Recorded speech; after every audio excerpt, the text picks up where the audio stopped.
ഉപതെരഞ്ഞെടുപ്പുകൾ കഴിഞ്ഞു, ഫലപ്രഖ്യാപനവും നടന്നു. ഇതോടൊപ്പം തന്നെ വലിയ വിവാദമായി കാത്തുനിന്നിരുന്ന മുനമ്പം സമരം എങ്ങും എത്താതെ തുടരുകയാണ്.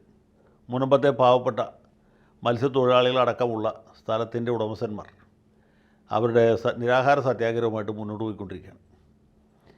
വൈദികന്മാരും അതുപോലെ തന്നെ മതമേലധ്യക്ഷന്മാരുമൊക്കെ അവിടെ എത്തുകയും അവർക്ക് ഐക്യദാർഢ്യം പ്രഖ്യാപിക്കുകയും ചെയ്യുന്നുണ്ട്. ഈ സാംസ്കാരിക നായകന്മാരെയും നായികമാരെയും ഒന്നും ആ വഴിക്ക് കണ്ടില്ല. അവരൊക്കെ കാശിക്ക് പോയോ അത് രാമേശ്വരത്താണോ നമുക്കറിയില്ല. ഇവിടെ എന്ത് സംഭവം ഉണ്ടായിക്കഴിഞ്ഞാൽ ഉടനെ പ്രതികരിക്കുന്ന ചില പ്രതികരണ തൊഴിലാളികളുണ്ട്.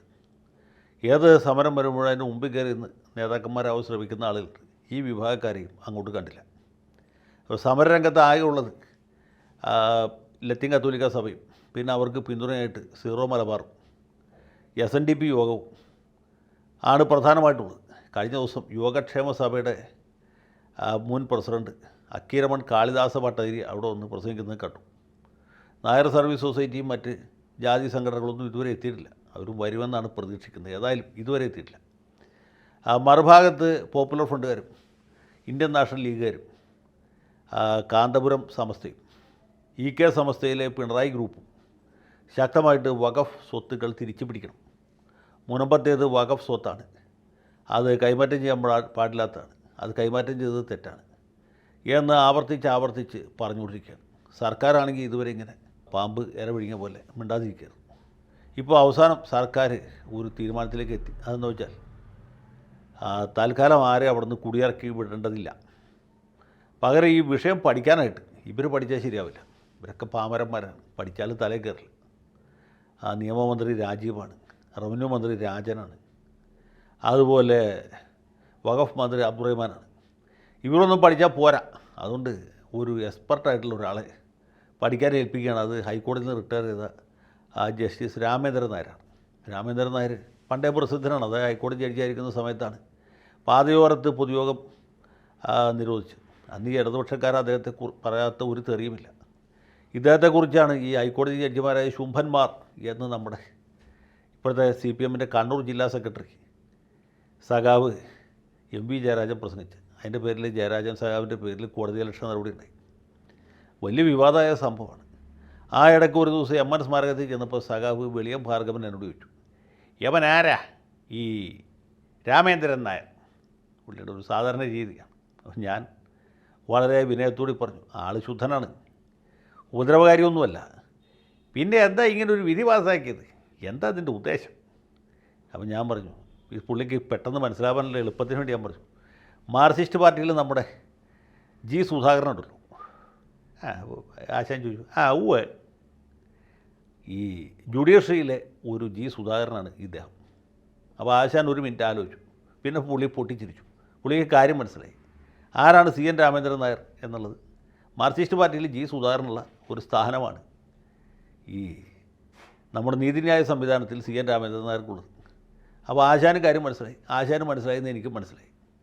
ഇതാണ് CN രാമേന്ദ്രൻ നായർ. അദ്ദേഹം പരമശുദ്ധനാണ്, നീതിമാനാണ്, ആരോടും പ്രത്യേകിച്ച് പ്രതിപത്തിയില്ല, ആരോടും പ്രത്യേകിച്ച് വിദ്വേഷമില്ല, പരമാവധി എല്ലാവർക്കും ഗുണം ചെയ്യണം എന്ന ആഗ്രഹമുള്ള ആളാണ്. പക്ഷേ ഗുണം ചെയ്തു വരുമ്പോൾ ചിലപ്പോൾ വലിയ ദോഷമായിട്ട് മാറും. അത് അദ്ദേഹത്തിൻ്റെ കുറ്റമല്ല, അദ്ദേഹത്തിൻ്റെ ഒരു രീതി അങ്ങനെ ആയിപ്പോയി.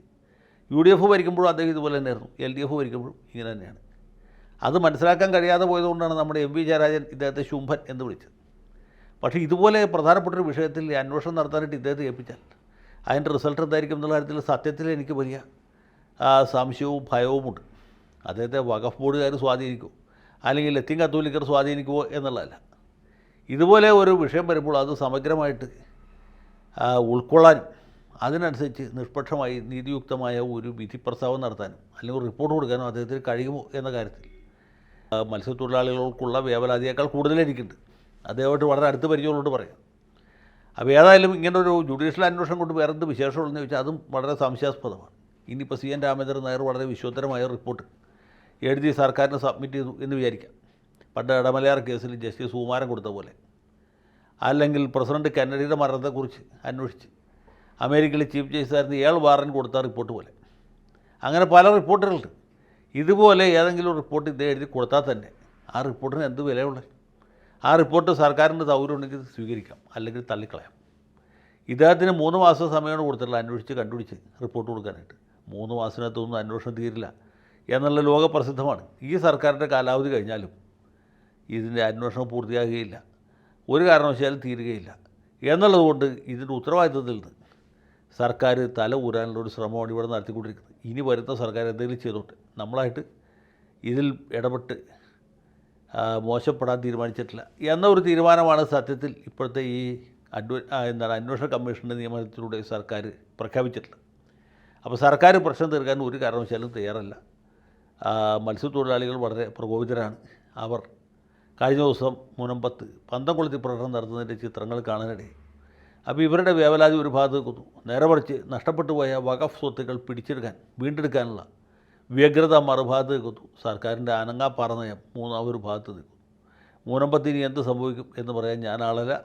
ഏതായാലും ഇത് എവിടെയെങ്കിലും വെച്ച് തീരണം, അത് എത്രയും പെട്ടെന്ന് തീരട്ടെ എന്ന് മാത്രം ആഗ്രഹിക്കുന്നു.